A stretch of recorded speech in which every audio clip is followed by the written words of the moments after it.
ಅವರು ಮುಖ್ಯಮಂತ್ರಿಯವರಿಗೆ ಒಂದು ಪತ್ರವನ್ನು ಬರೆದಿದ್ದಾರೆ. ಆ ಪತ್ರದಲ್ಲಿ ಭಾಳ ಸ್ಪಷ್ಟವಾಗಿ ಅವ್ರು ಹೇಳಿದ್ದಾರೆ ಏನೇನು ಮಾಡಬೇಕು ಏನೇನು ಮಾಡಬಾರ್ದು ಅಂಥೇಳಿ. ಸರ್ಕಾರ ಅದರ ಬಗ್ಗೆ ಒಂದು ನಿರ್ಧಾರವನ್ನು 1-2-3 ದಿವಸಗಳಲ್ಲಿ ತಗೊಳ್ತಾ ಇದೆ.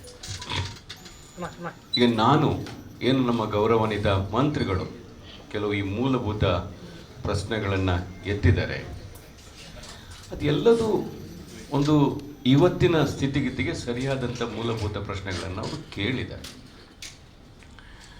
ಅವರು ಕೇಳಿರೋದ್ರಲ್ಲಿ ಯಾವುದೇ ರೀತಿಯ ತಪ್ಪುಗಳಿಲ್ಲ.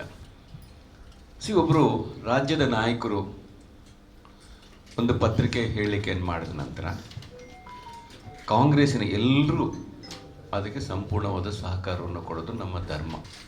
ಪ್ರಿಯಾಂಕ್ ಖರ್ಗೆ ಅವರು ಏನು ಹೇಳಿದ್ದಾರೆ? ಪ್ರಿಯಾಂಕ್ ಖರ್ಗೆ ಅವರು ಹೊಸದಾಗಿ ಏನನ್ನು ಹೇಳಲೇ ಇಲ್ಲ.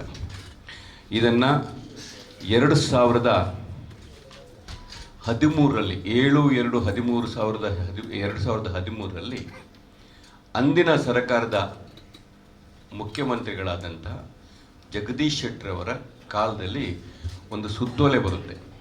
ಚಟುವಟಿಕೆಗಳನ್ನು ಹೊರತುಪಡಿಸಿ ಉಳಿದಂತೆ ಖಾಸಗಿ ಕಾರ್ಯಕ್ರಮಗಳಿಗೆ ಶಾಲಾ ಮೈದಾನದಲ್ಲಿ ಅನುಮತಿ ನೀಡುವ ಬಗ್ಗೆ ಅವ್ರ ಸರ್ಕಾರದಲ್ಲಿ ಮಾಡಿದ್ದು.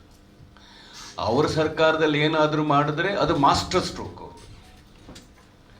ಅದನ್ನೇ ನಾವೇನಾದರೂ ಮಾಡಿದ್ರೆ ಅದು ಆಗೋದಿಲ್ಲ ಅವ್ರಿಗೆ.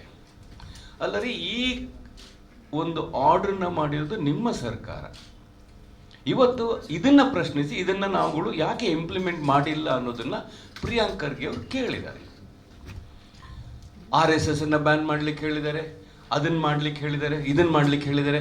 ಸ್ಪಷ್ಟವಾಗಿ ಇವತ್ತು ಮುಖ್ಯಮಂತ್ರಿಗಳು ಹೇಳಿದ್ದಾರೆ, ಯಾವುದೇ ಚಟುವಟಿಕೆಗಳನ್ನು ಪಠ್ಯೇತರ ಶಾಲೆಗೆ ಸಂಬಂಧ ಹೊರತುಪಡಿಸಿ ಯಾವುದೇ ಸಂಸ್ಥೆಗಳಾಗಿರ್ಬೋದು, ಏನೇ ಆಗಿರ್ಬೋದು, ಸರ್ಕಾರಿ ಒಡೆತನದಲ್ಲಿರೋದ್ರಲ್ಲಿ ಅನುಮತಿನ ತೆಗೆದುಕೊಂಡು ಮಾಡಬಾರ್ದು ಅಂತ ಎಲ್ಲೂ ಹೇಳಿಲ್ಲ.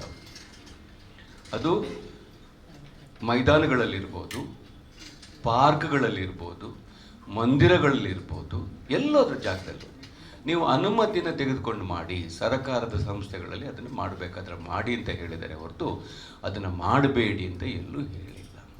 ಅದರಲ್ಲೇನು ತಪ್ಪಿದೆ? RSS ಅವರು ಗಾಂಧಿ ತತ್ವವನ್ನು ಒಪ್ತಾರಾ? ಅವರು ಗಾಂಧಿಯ ಸರ್ವಧರ್ಮ ಸಮಾನತೆ, ಅಸ್ಪೃಶ್ಯತೆ ವಿರೋಧ ಮತ್ತು ಧರ್ಮ ನಿರೀಕ್ಷೆ ಆಲೋಚನೆಯನ್ನು RSS ಅವರು ವಿರೋಧ ಮಾಡ್ತಾ ಇದ್ರು.